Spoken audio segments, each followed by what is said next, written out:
They're just filled with inherent contradictions. I remember the back of a car years ago in the midst of the protests, the Occupy movement starting on my street in Madison instead of Wall Street, where they were occupying our state capitol. And the back of this car had two bumper stickers. One said coexist. I'm sure many people have seen that before. Right next to it was a recall Scott Walker bumper sticker. It's kind of like these calls for unity. At the same time, anyone who disagrees with them is either canceled or called a racist or a sexist or transphobic or Neanderthal, whatever it might be. We need to wake up and fight back.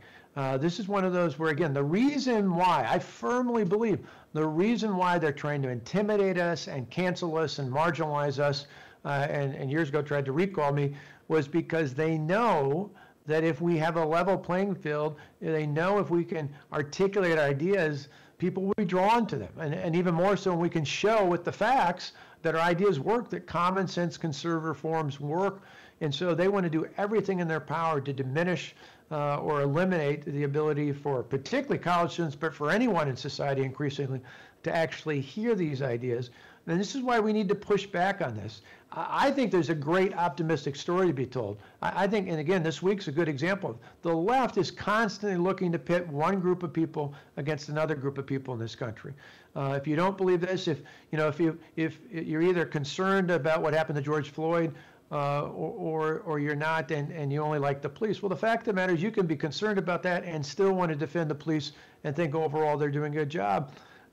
They don't believe that. They want to argue, if you don't agree with them, they're going to brand you with something. We need to get past that, give our students the ability to be brave and stand up for their ideas, to show that by bringing them together that they're not alone, that there are other voices like that out there. And then I think particularly for many of the students on campus who are truly undecided, who are just trying to figure out what is exactly going on, make the case to them that conservatives, those of us on the right, are the ones who want to bring people together. We love America. We want everyone to do well in this country. We love our own families, and we want everybody else in this country and their families to do well.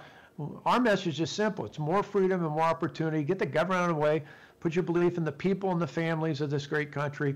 And their argument is to divide people and put their faith and really the power in the hands of the elite and the government.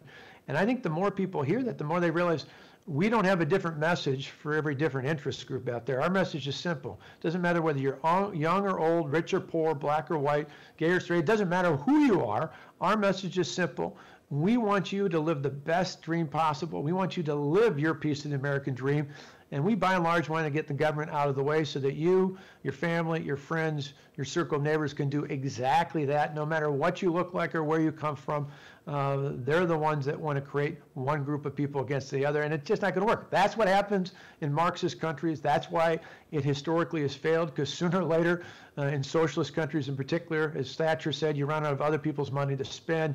In this case, we want everybody to do well, and the more we can get that message out, the better we're going to be. Hey guys, did you know we have a podcast called WJ Live? The Western Journal's mission is to equip readers with the truth, and that's the same mission we have on WJ Live. You'll hear from writers, editors, and special guests on the most important topics of the day. You can watch us every day at 5 p.m. Eastern, 2 p.m. Pacific on youtube.com/WJ Live. While you're there, help us out by subscribing and hitting the bell so you don't miss any future episodes. See you there.